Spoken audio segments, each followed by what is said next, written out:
Welcome back to another edition of Keys to the Game. And in this segment, we're going to be talking about go where you're wanted.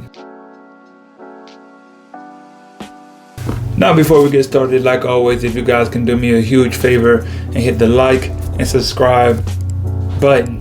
If this is your first time to Keys to the Game, my name is Arnold Lewis, the host of the Arnoldsthoughts podcast, and this is Keys to the Game. We talk about all the keys that you need to become a successful overseas basketball player. And this topic today is about going where you're wanted. So let's break it down. Let's get straight into it. So I have one of my best friends that I play with. I got an interview with him. His name is Jerry Evans. It's like one of the first guys I did an interview with. I think he was the first guy I did an interview with on the full-length episodes. Go check him out. It's called 10 Years with Jerry Evans.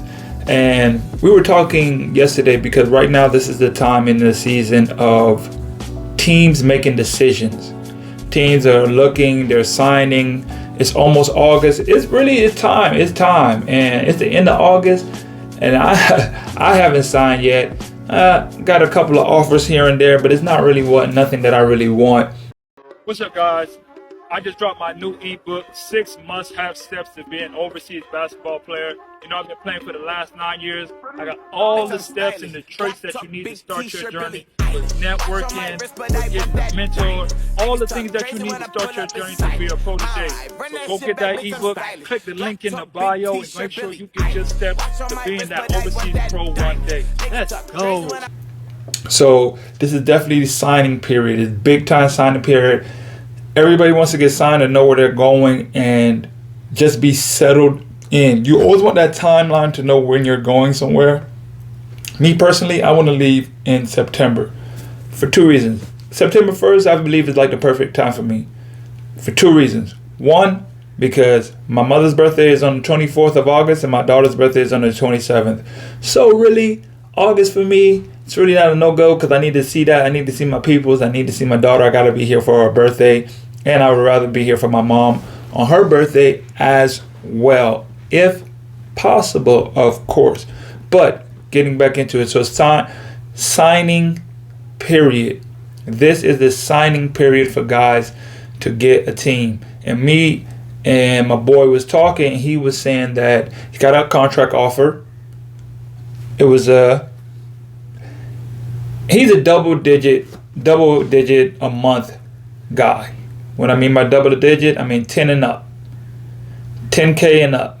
He's a double digit. He just had an amazing season playing in Chile. He played 2 seasons there. He came at the end of the season, replaced me when I broke my nose. We went on and won a championship. He stayed there with the team, had a great contract, won 2 more championships, won a cup championship, and then won the finals again. Blessings to you, brother. Now it's signing period. There are teams in, what was that country? Brazil. Some of the top teams in Brazil he was talking to. And they were just playing the game. Like they're just playing the game, trying to figure out, do we want him? What kind of player is he? Does he do this? My man got about 9 years, 10 years in the game. Been playing at a high level, played in high level situations, organizations all the time. And when teams just start to nitpick on you like that, they don't really want you. That's the first thing they're going to do, to look at you to say that, you know what, we're going to get rid of him. If you're going to know when a team wants you from the jump, if they don't want you there, truly want you there, then you don't need to go there. Don't go where you are not truly wanted. Go to a team, if capable, and if this is possible and a team is really, this is a different situation if you're like trying to find the difference between a team and you have options. And one team is strongly pushing to get you and they send a contract early and you're working through, I want this and I want that and I want this stipulation. I know I told him one thing to make sure he added his contract that might not even really paid attention to, which is so guys, if you're getting a new contract, and I'm not going to say what team he was, he's also talking to a team in Argentina. For example, Argentina economy is bad. the money is very bad. It's like it's ridiculous. So like the money just keeps increasing, which drops the value of everything, because what you pay, I don't know, $2 for some bread, the next month it might be $3, and the next month it might be $4. Next, you know, you're spending $5 on some bread because the dollar just keeps going up, which makes their money just less. For Americans or people who earn money in dollars, you're winning, because you're just gaining more and more because it just keeps increasing and increasing all the time. But back to it, going where you are wanted. This other team is showing him love. They're writing him. They're negotiating.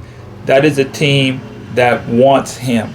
So they're openly willing and fighting, and not even fighting, they're openly negotiating, and they send a contract early, and they're going through different tactics. I wouldn't say tactics, just, you know, letting the agent do his job. But there's active communication going on. They're actively communicating with him that they want him. This is what the season's going to be like. This is what you're going to handle. This is all the things that you're going to get. Oh, I want this. Open communication. That is a team that is interested and that wants him to join the team. Then you got other clubs that are trying to get you on their team, but they're already finding a reason for it not to work, per se. So with that being said, don't go to a team that they just tolerate you, that you're a good player, we know you're a good player, but we're already finding reasons for why you might not be able to do something that we would like. And that's not the situation that you want to be in. That's definitely not the situation you want to be in. You want to be in a situation where you're comfortable with the team that you're with, that you're welcomed. Because if you're not welcomed, then this game is so cutthroat. You gonna have it could start off bad. They're gonna find you. You're gonna find reasons to blame you. It's your fault that we're not winning. It's your fault why things aren't going the way you were paying you majority of the money probably, but you'd be the first thing smoking because it started off bad because you already got problems with me before we even started playing. Go where you want it. Go where you are wanted. I got a story about that. So I was in Colombia. This was my second season in Colombia. The first season I played decent. Bad situation. Go back to rookie year. I did an episode a while back. I don't know what number of the episode, but it was called the rookie seasons or my rookie year. And I spoke about the team. I got with a team. We had the season wasn't horrible. The organization was terrible, horrendous. Not finna go into all of that. Go check out the episode. But I played well enough that another team that I actually wanted to play with, which was actually kind of really dope in my situation because I wanted to play for this team. I just seen the way that they came into the gym. I liked their jerseys. I liked their style. It just looked more put together. They were in the capital of Colombia. This was in Colombia, by the way. They were in Bogota, which is the capital of Colombia. It just had so much going for them that I kind of like just thought it into existence. I set it in my mind over and over, and by the grace of God and just a law of attraction, I was able to get signed to that team. As I'm playing for this team, I dominate. Like I really came into myself as a pro. I talk about that as well. I came into myself as a pro. I won the regular season MVP. We won a finals. I won finals MVP. It was a really, really great season. One of the teams we beat in the playoffs to win the championship, they reached out to me. And technically they're not supposed to do this. They were not supposed to reach out to me because we were still in season. But their season was like going down. They did not have good imports. It was just a bad season for them overall. So they wanted to regroup, get back on top, and I just got done winning the championship against them and went crazy. I think I averaged like 25 and 12, but I think against them, particularly the first game, I had like 42 points. I went like 7 for 12 from 3, but I had like 42 points. I went crazy on them. And it was like not even a week later, they contract, they write me, they're going to sign me, they're going to give me bonus. All these situations, they were really invested in signing me to their team. Right after the season got done, another organization in the league contacted me as well. They wanted me to join their organization for more money. And I had to think about it. The way that this team came to me, how early they came to me, how intense, how they were willing to work with me to get the job done. And they were just like, can you sign a contract? Can you do this? And I'm playing the field, not really playing the field, but I'm weighing my options as I should. I had a really decent season. You got to weigh all your options, weigh out which one's the best, weigh out which one benefits you more in the long run. And to me, I just had a really, really strong gut feeling of this is the team that I'm meant to go to. I don't know why, but this is the team I'm meant to go to because their aggression and the passion that in which they pursued me to join their team. Cut to the long story short, we ended up having the best winning season in the history of Columbia. We went 19-1 in the regular season, almost broke the record and went 20-0 because it's 20 game regular season games. Almost went 20-0. We went 19-1. We lost one game at the time to the second place team by 2 points at the buzzer. That's the craziest part. Because we could have had an undefeated season. We lost one game in the playoff stretch. So we was like 34-2 or something ridiculous. I don't know what was the number, but we only lost 2 games the entire season. So it equated to like the best record ever. But that was because I went where I was wanted. I know they wanted me. The organization wanted me. They put their time and effort into seeking me and trying to make sure that they acquire me. And that was a big change. Now, even though the other team offered me some more money, just the passion and the diligence that they took to acquire me before anyone else and really put their foot forward into, we want you to come here. This is what we're willing to do. And they're just staying consistent and persistent to acquire me. I took that into consideration and knowing, okay, this is probably the team I should go to. I just have the right feeling. Didn't let the money blind me. Didn't let the situation, okay, I'm getting more money, stop me from understanding what was better for my overall career. And it turned out to be one of the best decisions of my career because now I'm a part of history. With that team, I got another championship because of that team. It was beautifully built. And I was able to profit from that. So that's the whole thing when you're deciding to go to different teams. You're deciding what to do next when it comes to signing time and finding your right team.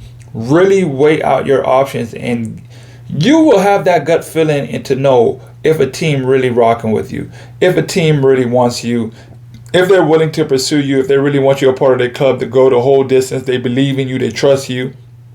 Because everybody's signing to, most teams, if they're signing players early, it's because they're having chances. They know, okay, we want to win, and we believe you're going to be the one that's going to take us there.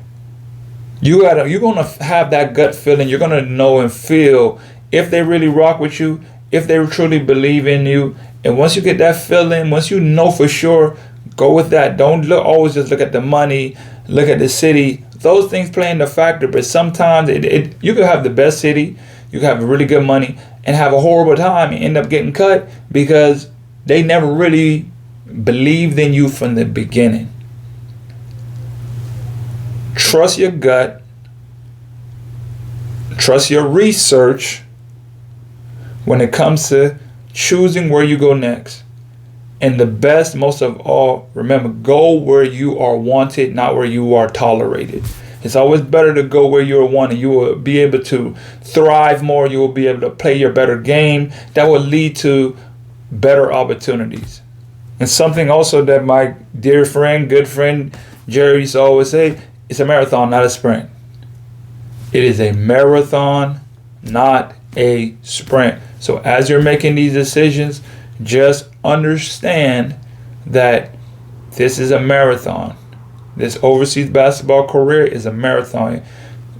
Everything that looks glittery and gold, do your due diligence. Do your research. Take time to vet the team. Get to know these people. Talk to the GM personally. Talk to the coach personally. Gauge their energy, how they feel with you. Gauge how they talk to you. Talk to them about what you want, what they want from you before the season starts. What are their intentions? What do they believe? What are they looking for? What's the type of system? Have these conversations, because this is your career. You end up going someplace where I know specifically, I was with one of my teammates on the last team, and he said he had a conversation with the coach, and the coach, he said, I don't play this, I don't do this, and the coach agreed and said all this and that, and he was just hyping his head up. Got there, the man was a point guard, he tried to stick him to play the 4.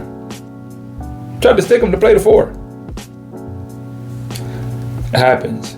Listen, that's all I got for this episode of Keys to the Game. Remember, go where you are wanted, not where you are tolerated, because one decision of one team can lead to bigger and better opportunities, or it can tear you down. So vetting out the right team for what you want next is very important. Remember, greatness is a habit, not a right. That's all I got for you guys for this segment. Until next time. Hey guys, thanks for tuning into the show. Please subscribe on our YouTube, Spotify, Apple, and wherever you listen to your podcast. I greatly appreciate it.